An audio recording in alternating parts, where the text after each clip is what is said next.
I do think that it's interesting how quiet the Home Office and the government have really been in terms of highlighting the fact that they are telling people that they can go and live with relatives. It is there if you really look for it, but they're not saying that that's something that they should do to reduce the hotel cost. They're ramping up other costs to the taxpayer with things like barges and detention centres. Do you think they're not highlighting it as much as they could because some people would find it a total capitulation? It's because no one knows who's in charge. No one knows exactly what the main narrative is supposed to be going towards, the direction, because you've got the permanent secretary of the Home Office. You've got a lot of senior civil servants operating under them who are not really interested in sorting out this problem. Yeah, you've got some people in the cabinet and the top of the Tory government who are not really interested in terms of, they think it's too nationalist to protect the borders. Even Jeremy Hunt, the Chancellor, wants more economic migration. So when do you got the conflict of mentality inside the establishment? No one really knows. Everything's reactionary. We don't really have anything proactive anymore. So you've got the governments and the establishment generally just reacting to events, which is completely toxic. This issue is the failures of decades in terms of the country itself. It's not really about just guidelines or legislations we already had in place. Many other countries in the past, throughout history, knew exactly where they stood with economic migration, the need for it or not really, and also asylum seekers. Here, all these labels are just completely in a grey area right now. And the political left are taking advantage of this by just saying, well, economic migrants, well, let's just call them everybody a political refugee. So that will sound nicer. And the government don't know how to react to this because they're not being proactive. That's the main issue.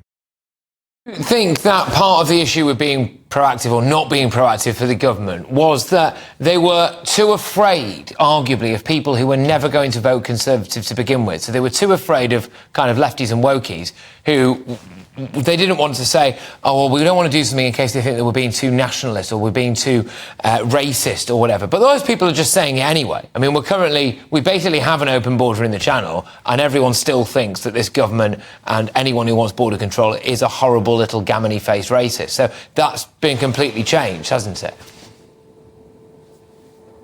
Yes, the fear of the center-right in the West in general, America here and other places, is the problem because we've allowed a loud minority of pseudo-intellectual academics running the narrative for the past few decades on everything, really. For example, if you criticize the NHS and if you propose NHS reforms, they will accuse you of wanting people to die. If you were to criticize lockdown policies, they will accuse you of, again, people to lose their lives. We have this problem saying you're basically racist. You cannot question things. You question net zero measures. They say you want air pollution to go up and the planet to die. So because of that, we've lost, as in the sensible people in these countries like the UK, we've completely lost the people in the establishment, the narrative of how to shift it. You've got basically essentially people, the so-called political left or liberals, who are saying all refugees are welcome here. Well, these people, they're saying that we should be ashamed of our country and the history of our heritage. This is a terrible country.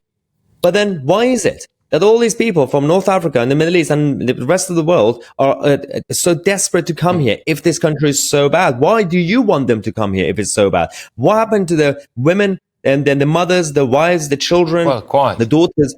Where are they? Quite, absolutely. No, 100%. And Mayor as well. As far as I can gather now, the main solution to all of this, Europe-wide, which I am convinced we will be dragged into, is to pay to make the rest of the world better so that they don't feel the need to come. And the argument for doing that is that, well, we ruined the world with colonialism and an empire. We owe it. So that is very much a visible sign that today modern taxpayers, future children, people that have not been born yet, will end up paying for colonialism and the empire to make countries so-called better so that it stops people coming here. It's ridiculous.